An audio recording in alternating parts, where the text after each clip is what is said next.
August 1986 in Cameroon. The villagers of Lower Nios, Cha, Sumbum, and Munji are settling into their beds for the night. These small rural villages are mountainous but lush from their large crater lake, Lake Nios. Little do they know, the lake that brings life to their distant area is about to kill them. At 9:30 p.m., a large disturbance is heard. Unfortunately, for the villagers, they can do nothing to stop the hellscape that has just begun to descend upon them.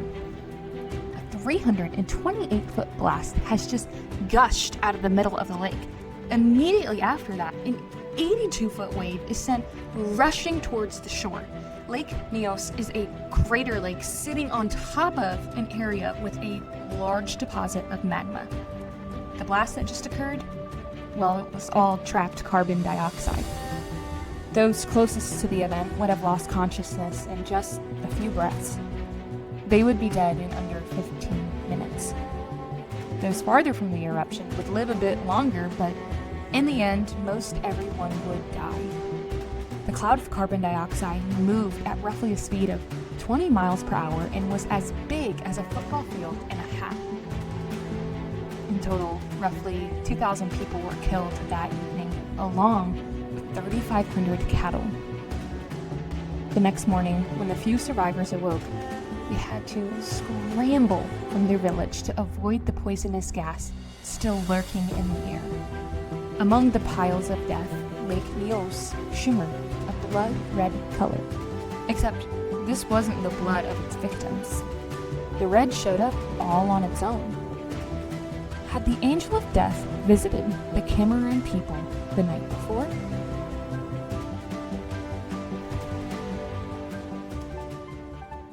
Now, if you're a child of the 90s, you likely have seen DreamWorks' greatest cinematic piece, The Prince of Egypt. The plight of the Israelites is painted in their beautifully haunting opening number, Deliver Us. The cruelties of Pharaoh's men marked me as a kid. It was so sad to watch all the people crying out for God through their melodic Hebrew song. Now, if you're a child of the 80s, you may be more familiar with Metallica's ballad, Creeping Death, a song written from the point of view of the angel of death. Moses' cry of, "Let my people go," is possibly one of the most famous lines in human history. Its many iterations have been the ringing bell in the fight against injustice. The story of the Israelites' exodus from the slavery of Pharaoh is perhaps one of humanity's most epic tales. To go over the whole story would take multiple episodes. I mean, the book of Exodus itself is 40 chapters, with many of these chapters being rather long. Our main character, Moses, is born in the middle of a genocide of baby boys. In desperation, his mother, Jochebed, sets him in a tar-covered basket to float down the Nile River. There, Pharaoh's daughter pulls him from the water and claims him as her own. Talk about a Trojan horse story. Pharaoh's greatest fear is now being raised in his own palace. Moses grows up and is aware that he is Israeli. As an adult, he witnesses the harshness that Pharaoh's men are treating his people with, and in a moment of rage, Moses murders. He has to flee from Egypt so that death isn't his end yet. After 40 years of a mundane shepherding, then, suddenly, the presence of God appears, Yahweh, the great I Am, in the form of a flaming bush that can't be consumed by the flames. After some back and forth on whether God chose the right person, Moses and his brother Aaron travel back to Pharaoh's land with a bold request. Let my people go. Unsurprisingly, Pharaoh says no, and the battle of the gods begins. Egypt, their stage, the plagues, their show. This is where today's episode will focus. The plagues. Blood, water, frogs, gnats, flies, dead cows, boils. Oh my. The plagues are some of the craziest stories we have in the Bible. Well, the Bible is rife with miraculous, supernatural things happening. This is the story with the most mysterious things happening back to back to back to back. This is the story all about God's power on mighty display. By the end of this disaster season, there can be no doubt in the people's mind about which God has the power. Now, what surprised me in revisiting this story was the power of Pharaoh's magicians. While I remember the magicians doing some form of tricks to show their might, I don't really remember how much they were able to recreate. And there was something else significant about the plagues done that I never knew till I was older. Now, the stage is set. Pharaoh's magicians are in front of his throne, staring down Moses and the snakes in front of them. These serpents, just moments before, were wooden walking sticks. But both Aaron and the sorcerers were able to have their sticks transform into serpents. In the middle of the snake pit stare-off, I can only imagine Moses began to sweat. But in a moment, Aaron's staff serpent thing devours the other snakes. The men of Pharaoh clearly had some power, but God was quick to display that his power is far greater. Now, the next day, the standoff continues. Moses walks to the Nile River and uses the staff that had previously been a snake to touch the water and turn it to blood. Pharaoh's men do the same. The next week, same standoff. Moses has Aaron stretch his staff over the waterways, and frogs leap out, bringing a menace. Pharaoh's men do the same. Then the third plague comes, gnats. Aaron, armed with his staff, reaches out over the land and strikes the dirt, and gnats, as numerous as the dust, appear on the land. Pharaoh's men, armed with their staffs, strike the land and realize they have met their match. Now, what struck me, no pun intended, in this section is the fact that the magicians do seem to have some power. The Bible does not deny that the sorcerers are able to do the same acts that Aaron and Moses are doing through the power of God. So the question begs, how are the magicians getting their power? Now, this leads us to the core of our lesson. Today's class lesson is, do not read your modern assumption into the ancient text. If you were like me growing up, when we talked about idols at Sunday school, we talk about how silly it was that these people would carve a statue or cast a calf and then bow down and worship it. It was almost like, come on, how stupid could these people be here? We like to compare idol worship these days to spending too much time on social media instead of reading our Bible or watching too much TV. I mean, you've likely heard the definition of an idol being anything that we put before God. And while yes, we probably spend too much time on social media, definitely do. Comparing that form of idolatry to what was going on back then is like comparing a house cat to a jaguar. Same species, different beast. You see, the ancient people weren't dumb. They built sophisticated cities, developed complex hieroglyphic systems, had mastery over agricultural practices, and created beautiful art through songs, paintings, and sculptures. These people were worshiping idols because they gave them power. You see, the people of God were warned against false gods, not because they were powerless pieces of carved stone, but because they were real entities that wielded power. Okay, let's pause real quick. This idea can feel like a lot, especially if you only experience the faith world in the West. But let's remember our lesson today. To not read our modern assumption into the text, let's define God before we keep going, and then give me a moment. I promise what I'm saying is not as crazy as it might sound to you. Okay, let's start with defining God. I want you to know when I'm saying God, I'm saying it as little g God. We tend to think as God as a specific name of the King of Kings, Lord of Lords, one true God. But back then it would have been more like an entity that had power beyond a normal human. They had multiple gods who had mastery over different things, like the sun, the sea, and the weather.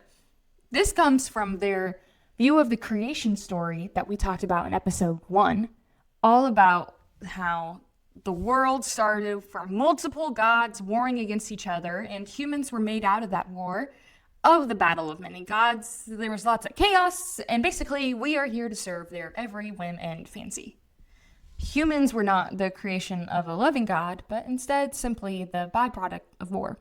So to them, it made sense to have many gods, and they had to serve them all in all kinds of manners.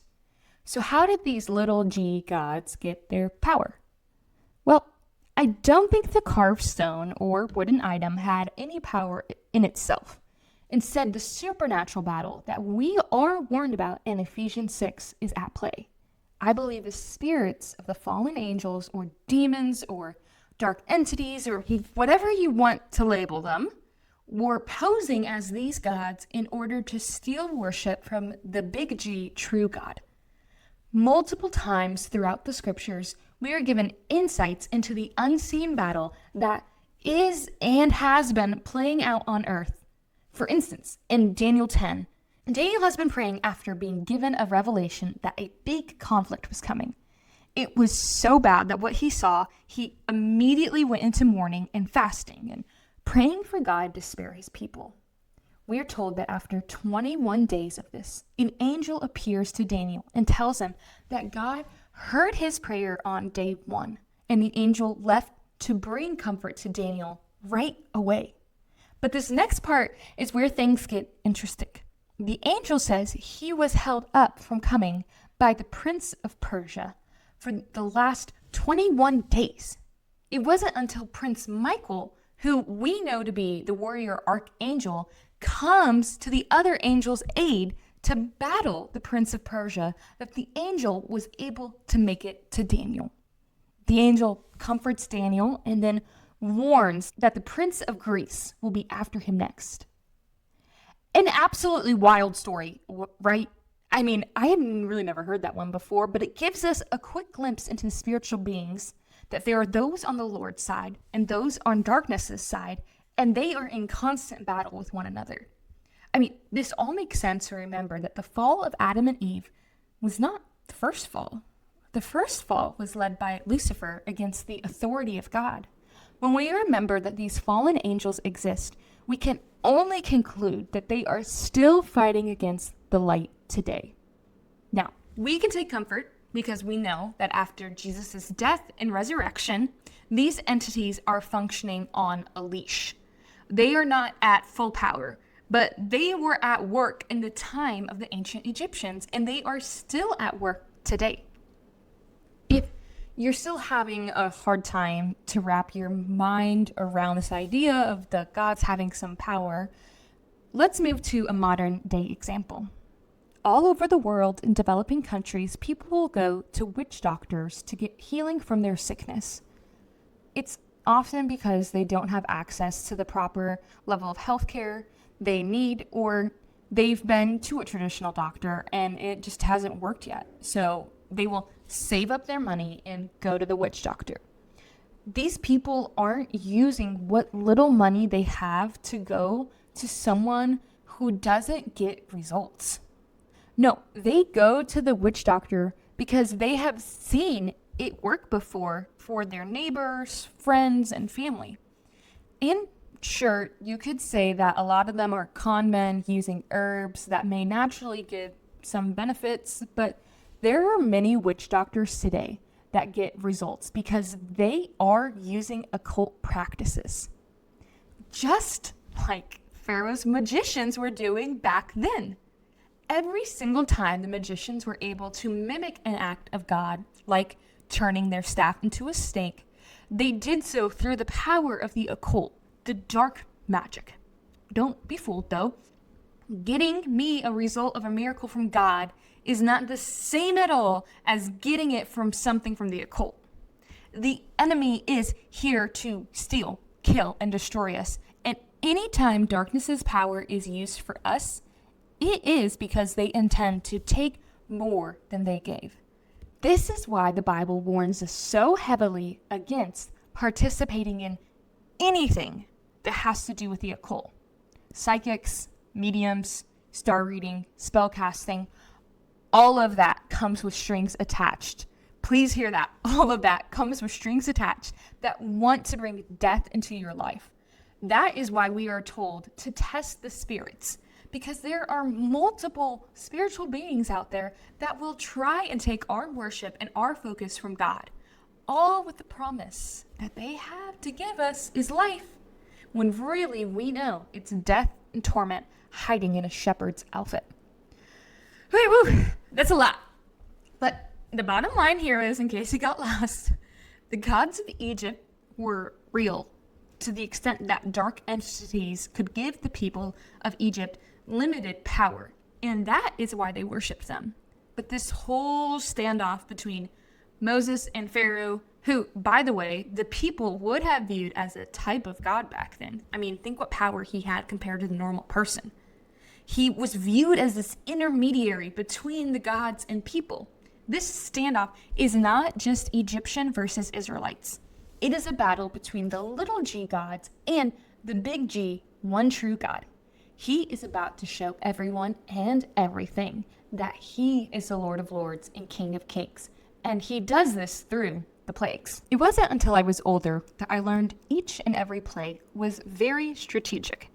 I just believed they were a variety of nuisances meant to wear Pharaoh down. But each plague is a direct attack at one of the gods the Egyptians worship. So let's break it down one by one. Plague 1. Water turned to blood. The Nile River was viewed as a critical life source for the Egyptian people. This plague attacked the supposed power of 3 gods: Khnum, who guarded the river's source; Hapi, who was said to give the river its spirit; and Osiris, who they believed the river was his bloodstream. Plague 2. The frogs. The bodies of dead frogs filled the land. This was a direct shot at Hecht, a fertility goddess who was portrayed as having the head of a frog. Plague 3. Gnats. Geb, a god depicted with green skin, was said to be the god of the earth. The vegetation and land belonged to him. It's important to note that this plague is where the magicians and their occultic practices are not able to recreate the judgment God has brought on the land. Pharaoh's men admit to their shortcomings here and tell him this is the finger of God. Now, interestingly, the Israelites still experience this plague in their land. But we see in the next plague that God states in Exodus 8:22-23 that he will begin to make a distinction between the Israelites and the Egyptians, so that all of the people will know he is the Lord. Ushers in Plague 4. Flies. Uach. A goddess represented as a rearing cobra is thought to be the god of the marshlands, including the flies that swarm about it. Plague 5. The death of livestock. Now, this plague goes after multiple gods once again that were depicted as bulls and cows. Hathor, Tath, Amnum, Nevis. I'm definitely not saying these right. But Plague 6, boils. This plague was the first to go specifically on the bodies of the people. It was so bad that the Bible notes that the magicians can't even stand before Moses. This plague is an affront to Isis, the goddess of health, Imhotep, the god of healing, Sekhemeth, the goddess of epidemics. Whew. This is a ton of craziness. But before Plague 7 is brought down, God has Moses reveal his plan to Pharaoh. Exodus 9:14-16 lays it all out. Now, in it, God says he is doing this so that his power is shown. The God, the one and only God of Israel, will be known around the earth because he is the one with all power. The plagues are evangelizing that the God who created everything is also the authority over everything. Remind you of some stuff we learned in the creation episode? Okay, let's keep going. A few more plagues to get through. Plague 7, hail. Hail so bad and so deadly, Moses warns the people to bring their livestock in, and anyone working in the fields. People who are arrogant enough to still believe their false gods could save them ignored it, and many people died. Nut, the goddess of the air, and her dad Shu, the god of the wind, were the powerless to stop the judgment brought on the land. This plague had to be especially bad because for the first time, Pharaoh even admits he's been wrong and that the God of the Israelites is the righteous one. But this is less of a confession and more of a tactic to get Moses to call off the storm. He don't really mean it. As soon as the hail is gone, Pharaoh denies the people of God their right to go and worship God. The same dance plays out in Plague 8. Pharaoh's really not that bright. Locusts come and destroy the crops. Neper and Nepri, sibling gods of the grain, are decimated by insects. Pharaoh tries to strike a compromise, but of course goes back on his word, and 2 more plagues remain. Plague 9, total darkness, for 3 days, so dark that it is said the thickness of it could be felt. This was a direct blow to the sun god Ra, and should have been the breaking point as Ra was viewed as the Egyptians' most powerful of the gods. But the Lord proved his power over Ra by the perpetual darkness. I find it no coincidence that God does this plague right before the plague of death. It is a visual representation of the emotional darkness that is about to ascend on the land if the people do not fear God and turn to him. Now, finally, Plague 10, the death of the firstborns. At the opening of the show, I talked about the tragedy the people near Lake Nios face. The water turned red blood, not because of a battle of the gods, but because of the lift of iron. It floated to the top of the surface, causing a surplus from the carbon dioxide blast, essentially rapidly rusting the water. The poor people there died from suffocation. The people of Cameroon faced a natural disaster, an effect of living on a broken earth that groans for the rule and reign of God once again. But now the Egyptians are about to face death because the Lord is judging them and their gods. Exodus 12:12 explicitly says, I am the Lord. I will execute judgments against all the gods of Egypt. So, in case I have not convinced you that the Egyptian gods were more than mere statues, here is the Lord himself saying he is doing all of this to judge these gods. They have stolen worship from him, and so now his power will be shown. For this plague, the Israelites aren't just passed over, but instead they are given instructions on how to embody their faith. And guys, this is where it gets so cool. Without knowing it, the people of Israel are about to act out a foretelling of the gospel, of Jesus coming to live a perfect life and die for us so that we might be saved.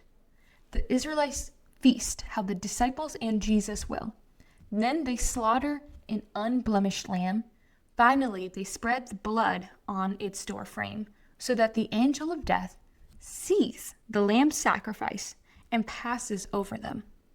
God is training his people centuries before Jesus comes to be looking for the lamb that will take on death for them. Absolutely wild. This plague judges the gods of Egypt and Pharaoh himself, who the people would have viewed as untouchable. The final act of judgment breaks down Pharaoh, and the people of Israel are released from their bondage. So, to review, the Egyptians served many gods. We can't read our modern assumptions into the text. These gods were not just stone, but entities of darkness of some form, stealing worship from God. God uses Moses and Aaron as his mouthpiece to judge the people who have been worshiping these false gods and to show them that the God of Israel is the only God with the real authority and power. This God is the same God who paints a picture of the hope that is to come in Jesus, and that through his power, death and darkness will finally be defeated forever. Hallelujah and amen.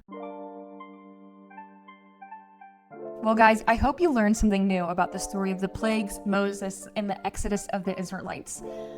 I hope I didn't lose you too much in there. I know there was a lot of conversation with a lot of names of gods, but again, God is the one who's showing his power. We can't trust in the power of the world. It always will trap us in darkness. God is the only power that offers us life. I hope you trust that power today. And if you never have before, the Bible says all you have to do is confess and believe. That's the gospel, that the blood of Jesus is traded for our sin. And when God looks at us, he sees Christ's life instead of our sins. That's the hope we have today. The Passover is once and for all. We no longer have to fear death. If you've enjoyed this episode, can I ask you to please share it with a friend? Follow my page, follow my podcast, put in a review. All of that helps it gets out to more people and more friends around the world so that they can hear the truth of the gospel.